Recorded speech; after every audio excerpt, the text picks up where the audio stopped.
The Movies of the Meek, where we watch made-for-TV movies and miniseries so you don't have to. From Gia to Xenon, Hysteria to Sybil, welcome to Movies of the Meek. We watched Joe Dirt 2, Beautiful Loser, which is the sequel to Joe Dirt. It premiered on Crackle, and it's a Crackle original, and it picks up after the first movie. It tells the story of Joe Dirt as he is carried away by a tornado, travels back through time to 1965, and then has to find his way back to his family. Yeah. Because the lesson of this film is that he thinks that he's a piece of garbage. He Yes. doesn't think that he's a beautiful loser. He just thinks he's a loser. And so he thinks that if he gets rich, then his family will love him.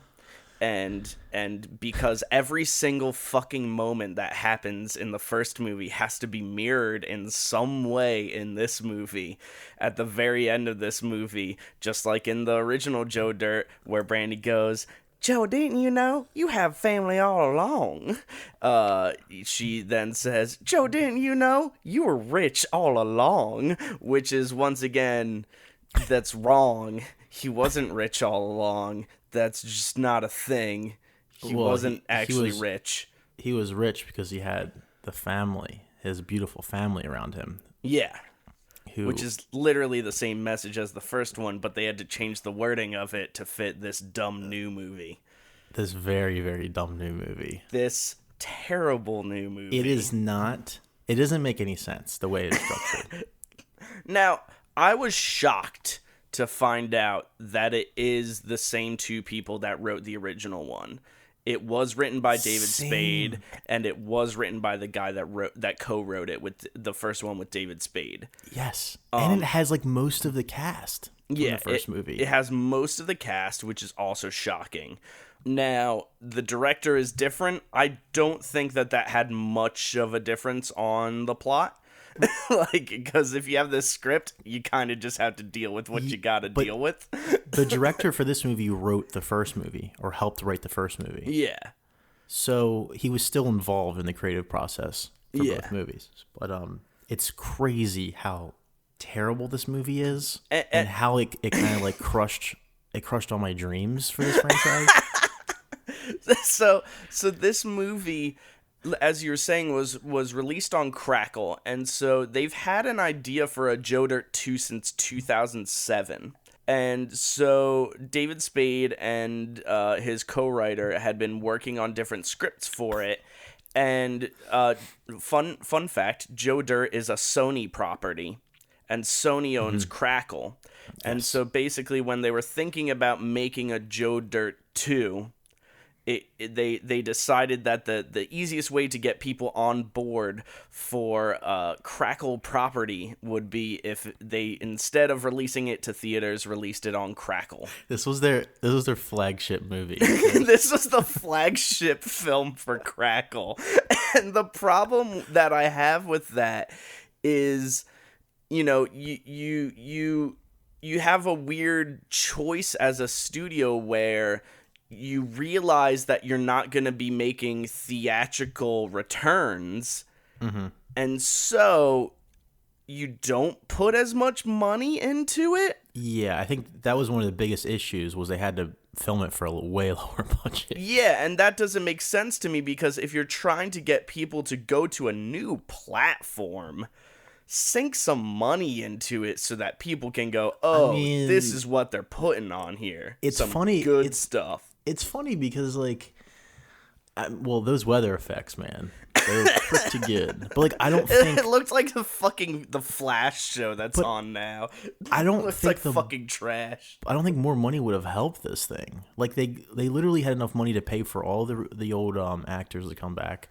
It was literally, this movie, the biggest problem with this movie was that every single scene went on for way too long. And it felt like they just kept every joke in, no matter what.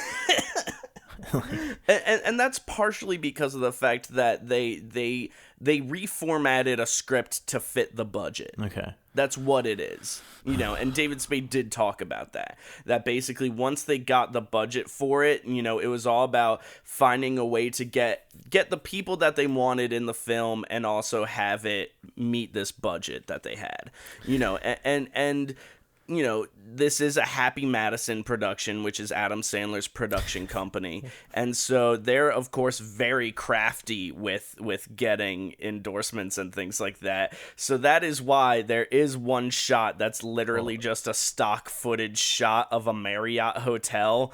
Oh, yeah. when Joe Dirt's on quote unquote the deserted island and he fucks a football. Yeah. Also, the bus that like the first bus you see that introduces the whole Forrest Gump parody has an Auto Trader sticker on it, and it's like it stays in the middle of the screen for like 10 seconds and then it drives away. It's incredible. But he gets this letter in a bottle that's like, Joe Dirt, it sounds so sad that you're so lonely on this deserted island, but those rocks that you're describing sounds like my beautiful view from my Marriott hotel. And he's like, what? And then he climbs the rocks, and then, it shows literally a stock footage shot of that hotel. Yeah. Oh, it's so good. That scene in particular really was insane. Like, it wasn't. He was on that beach for 12 years, which I thought was incredible. So as you were saying, let's start at the beginning. It has an intro that's trying to be like Forrest Gump. Well, no, before that it has the oh my God, I forget his name. This is the part that really confuses me. So there's this almost like it's a meta thing that's happening, right? So you have it gets more meta as it goes on, and it hurts. Yeah, so it's the radio host. I forget his name. I forget the actor's name. From the first movie, and he's hanging out in like an auto shop with these two rednecks. Yeah, talking about his experience with Joe Dirt, and then that leads into him talking about where the Joe Dirt story stopped in the first movie. So we have him saying like, yeah, he went to my radio station, blah blah blah, and this is what he's up to now. And then it cuts to Joe Dirt on the bench waiting for a bus, just like Forrest Gump. And then you have Joe Dirt. So you have the radio guy telling these rednecks about Joe Dirt telling his life story to these other characters. Yeah. Which is fucking crazy. Yeah. So I'm confused. I don't think the scene at the auto body shop takes place anywhere in the story in the Joe Dirt universe. I think that's taking place. So, but I'm also confused about what time period the bus stop scenes take place. Like, is that has to be in the past, right? Because the present is Joe Dirt with Brandy and his children, taking place after the first movie. But both of those parts take place outside of time. Neither of them are actually linear to anything. No, I know. It's told as if... Okay, I get it. So it's told as... So Joe Dirt is talking to this lady on the park bench, and he's telling the story of how he got sucked up by a tornado and travels back in time to 1965. And it's told in a way where his story catches up with him at the bus stop, just like Forrest Gump. Yeah. But what happens is, and I'm skipping ahead, he gets to the part and the lady he's talking to has to catch her bus. So the story catches up to where they are now. And then it cuts to some other universe right after that. Like, it makes no sense. Yeah. And that's, the fucking Joe Dirt has a dream on a train where he ends up with the radio host, and he's sitting next to him. And the radio host says, "I'm the Segway Fairy, and you're dreaming. We're inside a dream that's inside a daydream that's being influenced by a vague sense of ennui, and this is Joe Dirt 2, and why have we overwritten this?" And it's one of those things where it's like, I am 100% positive you've underwritten this movie. And that is why all of this is happening. because none of what you're doing makes this film semi-coherent, but it's also trying to make it coherent, but it fails. Oh yeah. Because by writing that, they acknowledge that it makes no fucking sense the way it's structured. Oh yeah. And that's also, like you were saying with, the lady at the park bench. One of the other things that's crazy is that, like, the one guy's his guardian angel, and you basically find out that this is the Joe Dirt equivalent of A Christmas Story, and that Joe Dirt has to learn his lessons, and if that happens, then the one angel will get his wings. That's all thrown in there. And then this other woman, the woman from the very beginning on the park bench shows back up at the end of the movie and reveals that, like, she doesn't even say she's an angel. She says she's the good witch.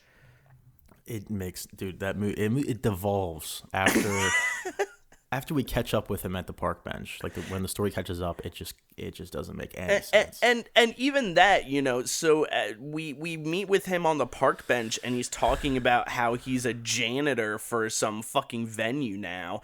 And it's like, why does Joe Dirt even need a job? How did America fall out of love with Joe Dirt? And he had a best-selling book and was on late-night television. How did he get to the point where now he's a fucking janitor? You talking about like the park bench? Yeah. Yeah. So, but in that timeline, he has. This is another part that confuses me, Max. Like, so he goes back in time, and I understand at the end it's revealed to be a dream, but it's also not, it's because not, the comic books that he got back in time are in the timeline. I know. I feel like we're talking about Interstellar right now or something. Like the first time we watched Interstellar, we spent like an hour talking about it, and like. I feel like we're talking about Primer, aka the most complicated time travel movie of all time. Primer makes more sense than this, and you need graphs to explain it. Okay, the biggest plot hole, and there's many in this movie, is the fact that he travels back in time, right? When you travel back in time, shouldn't there also be a version of yourself in the past? Yes. Going about, and he's not born until, I think, well, this is another like factual error or whatever, but I think he's born in 1965. So he travels back to the year he was born. Yeah. But theoretically, there should be a young Joe Dirt. Oh yeah. I can't believe I got that segue. There's a young Joe Dirt living his life while all this crazy shit's happening, and there always has been. Okay, so when we get to the part where he's meeting Brandy for the first time, because her dog got his testicles stuck on the porch. Yeah. Instead, Sugar Ray is there because he's too late. Yeah. But it should have been him. He should have seen himself meet Brandy for the first time. Yes. So what the fuck is happening? Yeah.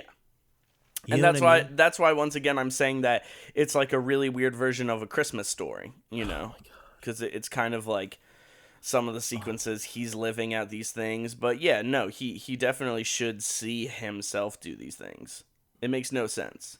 Also, I felt like, how old is Joe Dirt too? Like, I don't know. Oh yeah, he was born in 1965. So, but what decade was it when he met Brandy? Because it jumps from like the 1970s when he's with Christopher Walken to some other decade, but he's wearing the same clothes. So when he meets Christopher Walken, it's exactly 1977.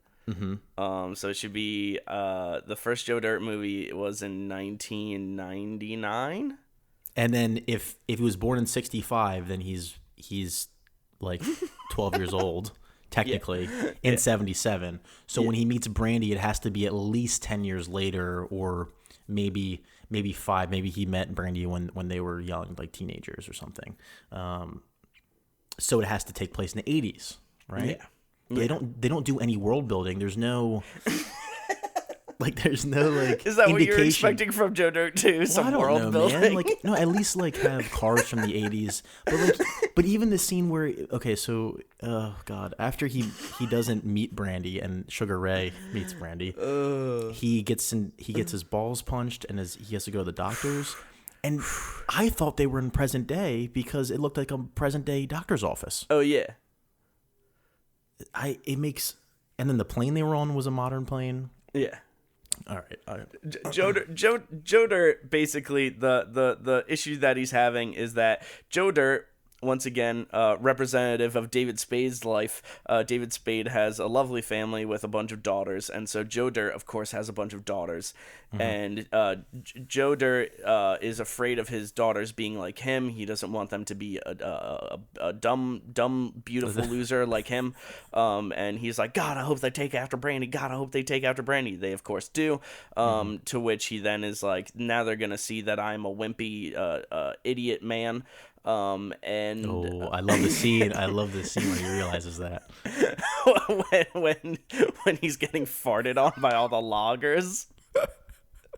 Which goes on for 10 minutes. Luke, I am your logger. Dude, he takes a job as a lumberjack, and they're all picking on him, and this fucking scene plays out for maybe 10 minutes, and every single one of them fart on him, and they do it again. Like they come back multiple times. It's crazy. And then they're like, look at this sexy lady logger. What's she gonna do? And she's like pretending to come on to Joe Dirt, and then she also farts on him. Hilarious. It was really funny. That's when I was like, we are indeed watching an Adam Sandler movie. This is very obvious. And it's at that moment when, Joe Dirt's daughters see him getting farted on that, quote unquote, they see through him and see that he's a loser. And so, of course, later on to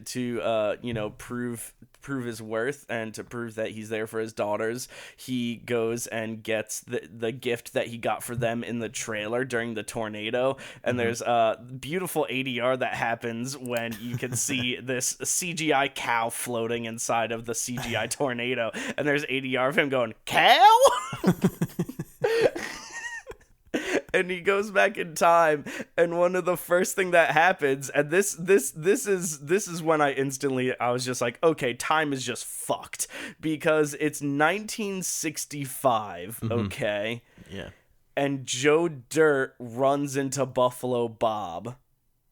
Okay. Yeah. Now there are two fucked up things that happen here. One is that when he meets Buffalo Bob, once again, it's 1965. From the appearance of Buffalo Bob, that means by the time we get to Joe Dirt 1, Buffalo Bob is in his 60s. Yeah, but he's clearly not.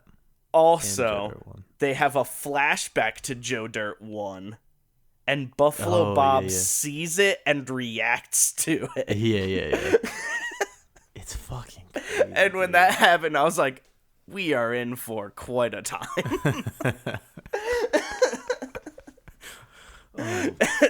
It's in the 1960s that Joe Dirt also meets Brandy's mom and basically tells her that he's gonna fall in love with her daughter, and her daughter's gonna be the most wonderful special girl of all time, and she shouldn't end up with the guy that she's in the drive-through with, and the guy is the ancestor of the douchey guy that's at the end of the movie.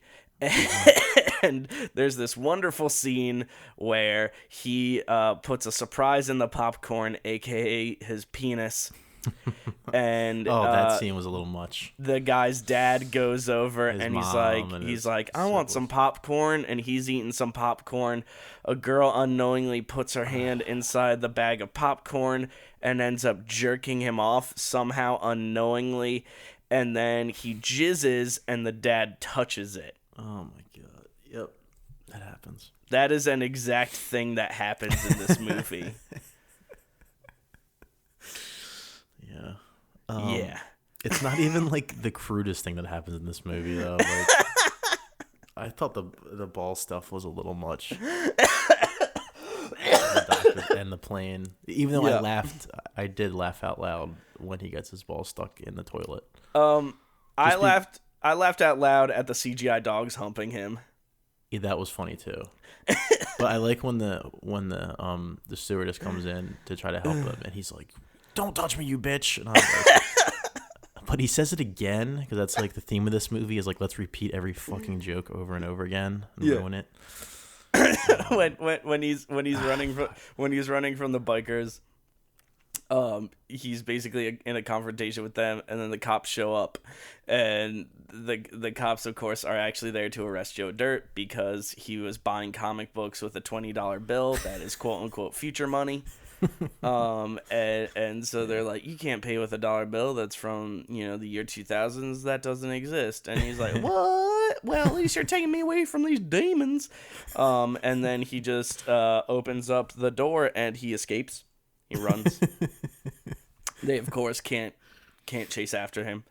And it is in that moment where he runs to a bar called Ruby's. There's a band playing there. Oh. They are young Leonard Skinner. And it is that moment where he not only names them Leonard Skinner, but the guitar player plays one part of Freebird. And Joe Dirt not only structures the song, he says what it should be about, says how long it should be exactly. And he, on top of that, he names the song. And, just tells them how their life is going to be. That's an example. I feel like this scene is a good example of what this movie could have been. Because that scene runs way too long, like every scene in this movie. But it was, like, a kind of a neat scene. And parts of it were funny. Like, when they were naming, they were like, I don't like, or they were trying to pick their names. And they were like, well, how about One Direction? Yeah. Or how about this? And it was kind of, like, fucking cheesy, but... I mean, that could have been a fine little scene, Joe Dirt, too. But instead, they kept every fucking name. And he's structuring the song for them. And then there's like this really sad moment because one of them's like, we're going to be rich and we're going to buy an airplane. And then Joe Dirt's like, oh, no. And then he just runs away because they fucking die 10 years later. Or two of them die.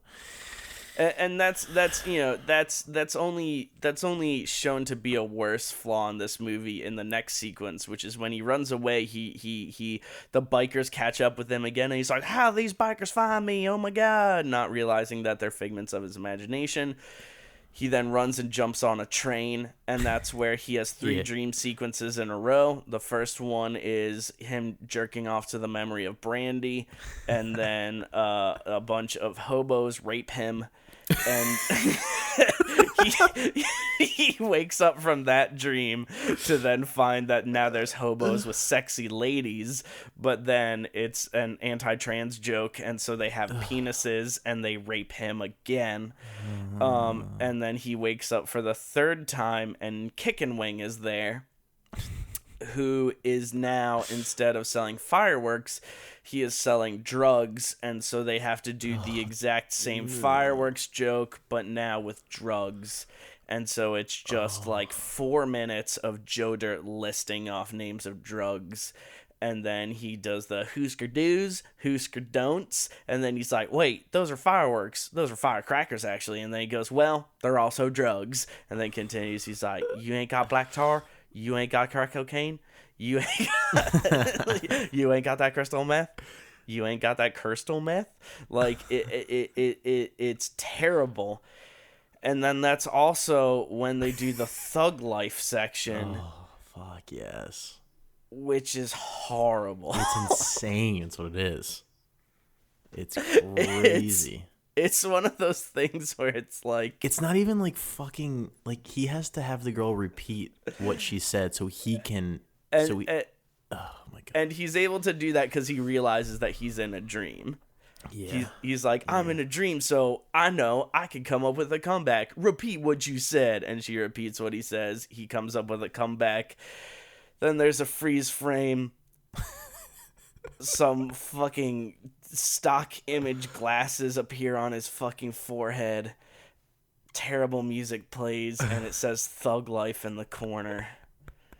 Because that's a meme from 3 years ago. Yeah. I feel like it was dated when they made this movie. Like, that's a meme from, like, 2013. Yeah. which just goes to show where their fucking heads were at when they were writing this. Yeah. Yeah, I don't know, man. This movie's fucking crazy. Like, I literally picked this movie because I thought it'd be funny because it's Joe Dirt 2. And I remember looking back on Joe Dirt. It wasn't a great movie, but I laughed when I was a kid when I watched it. It was funny. It was fine. And just to watch this movie and just realize that they completely destroyed this franchise. Yeah. Franchise. No, I'm just kidding. Yeah, yeah, it's fucking terrible. Yeah. And you know, he meets Christopher Walken. That honestly is probably the best thing about this movie. Oh yeah, that is the best part of the movie. Yeah. You know. Yeah. Christopher Walken still has it. Yeah, Christopher Walken was really entertaining. His laugh was hilariously horrifying. You know, and that's, you know, the problem with this movie is the fact that, like, logically he was in this timeline for 40 years. Yeah, know? I mean, yes. So he's on the island for 12 years. So Yeah. he's already in his, like, late 40s. Yeah. When he travels back in time. So he's arguably 60 years old when he's off the beach. Yeah. Then he meets Christopher Walken, 77. They have some great scenes together. And then he defeats his demons. And then he catches up to himself when he's telling the story on the bench. Yeah. Well, he tries to meet Brandy for the first time. That doesn't happen. Then he catches up. So after the bench scene, which we're thinking does not take place in this timeline. That takes place outside of the timeline as well. Is that what you were saying? It has to be, right? It takes place in the timeline of Joe Dirt being sent back in time. It doesn't take place in the timeline. That actually makes sense if I think about it. That's why he was working for a venue, because it doesn't take place in the timeline of when he's with Brandy and the kids. It takes place in the timeline with Christopher Walken. But what I'm saying is, in 77 or around then, Christopher Walken kills his demons, the biker gang. Yeah. He goes to try to get with Brandy, and he's too late, and Sugar Ray takes her, and then, and so he gives up all hope, and then he becomes a janitor for the venue. But a lot of time passes. So so he's 60 years old now. He's probably late 60s now. Yeah. He has to be. Yeah. And he's not. And then and then it cuts to him. It almost cuts as if it goes back in time again or something. But and then like the ending part of the movie is him going to that house party, which seems to take place back in the 90s. Yeah. So, but he's aging though. He's not skipping around. He's been aging since 65. Yeah. Which makes no. He's like 80 years old when he reaches the house party. Yeah. That's why I'm confused, Max. Oh yeah, no, it is horribly confusing. And his double should be alive too with him. Oh yeah. So, oh my God, I was thinking about this movie, and I've told you this, that I had this great idea for a TV show, and I don't know why I was thinking of this, but I thought it'd be really funny if there was a Young Joe Dirt sitcom. That was exact ripoff of Young Sheldon. So Jodo or David Spade would narrate this whole sitcom in the same way as whatever the actor who plays Sheldon narrates that show. Yeah. And I was watching this movie, and obviously the sitcom would take place after he gets left of the Grand Canyon and kind of follows childhood. Yeah.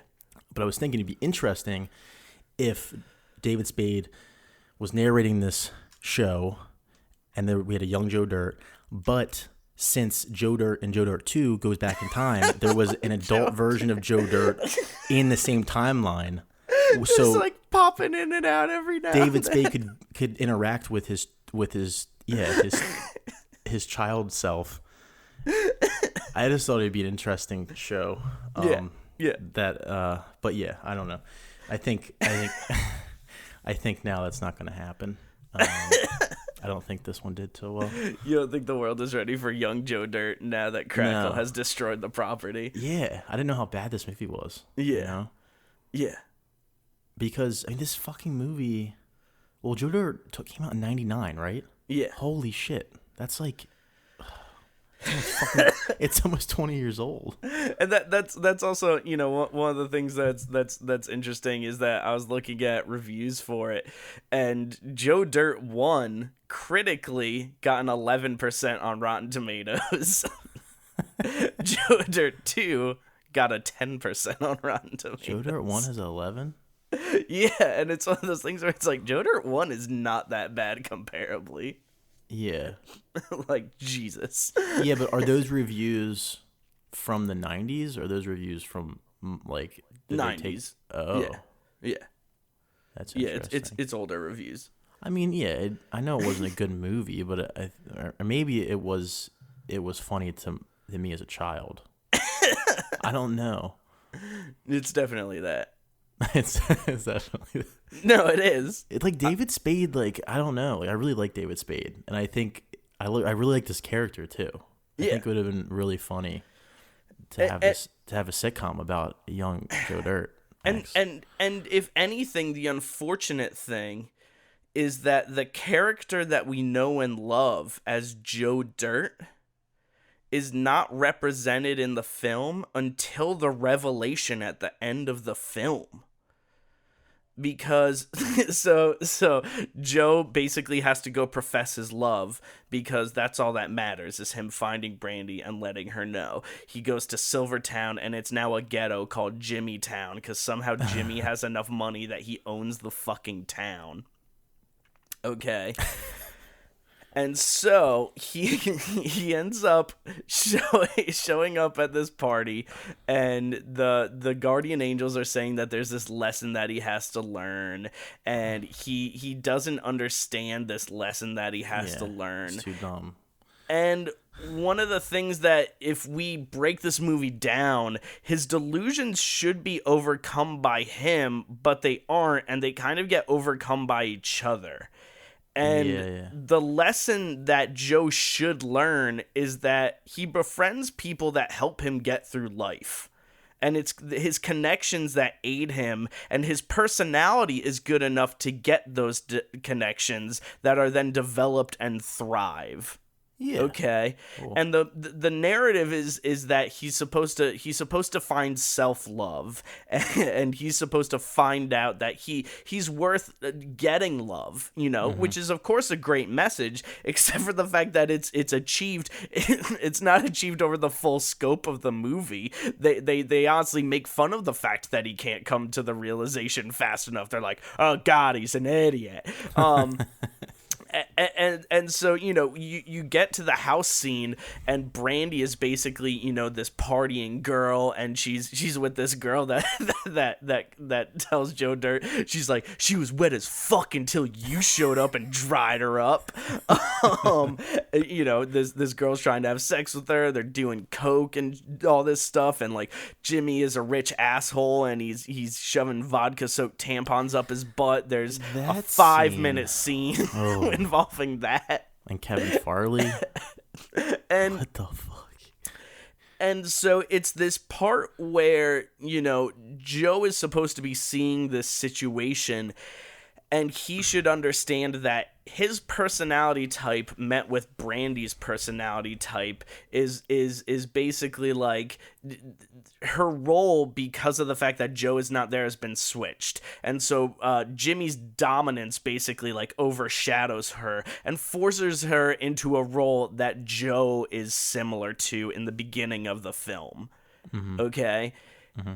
And Joe's meant to learn that his love for Brandy, you know, is the most important thing, and blah, blah, blah. And he's supposed to also understand that, once again, like, he deserves love. And he's trying to talk to Brandy. Brandy says her whole life is spinning out of control, which is of course tied to the stupid fucking tornado thing, which is ridiculous, and that's how he got sent back in fucking time, which makes no fucking sense, and it's a dream, and it's fucking stupid, and he's just passed out in his fucking trailer, and you know, he's supposed to learn that everything is gonna be fine. And his lesson, of course, is the end, that he is fine by himself, which he only discovers when the guardian angel is, or sorry, not the guardian angel, the good witch is mean to him. And when she's mean to him, he's like, you know what? I love my family, and they love me for who I am, not what I have. And he goes, and you know what? I may be dumb, but I'm not a bitch like you, fucking good witch. I'm a good person, and I'm proud of me being a good person, and I'm proud of who I am. And that's when they're like, oh my god, he gets it. And it's in that moment that we get a glimmer of, like, the actual character that we came to watch this fucking movie for. And it's with 4 minutes left to the movie. Yeah, totally, dude. Holy shit. And it's just one of these things where it's astounding, you know. It's so depressing because the entire time, you know, he's like a caricature of himself and not even any of the good parts. Like, the easiest thing that they could have done is just play up every single one of his catchphrases, but they don't. No. They abandon all of them and just turn him into an idiot that's a joke. Yeah. And they mock that joke constantly. They mock his inability to comprehend all these situations. But that's not what Joe Dirt as a character is. Joe Dirt is a beautiful loser. He is a person that is a fucking idiot, but he does believe that people are good at heart, and he does believe that life is worth living, and we just gotta keep on keeping on. Yeah. Amen, dude. You know, and it's a bummer that they couldn't see that, because with whatever budget you have, you could have made a competent movie. Fucking, the people who wrote the original Joe Dirt couldn't see it. Yeah. Like, what is happening?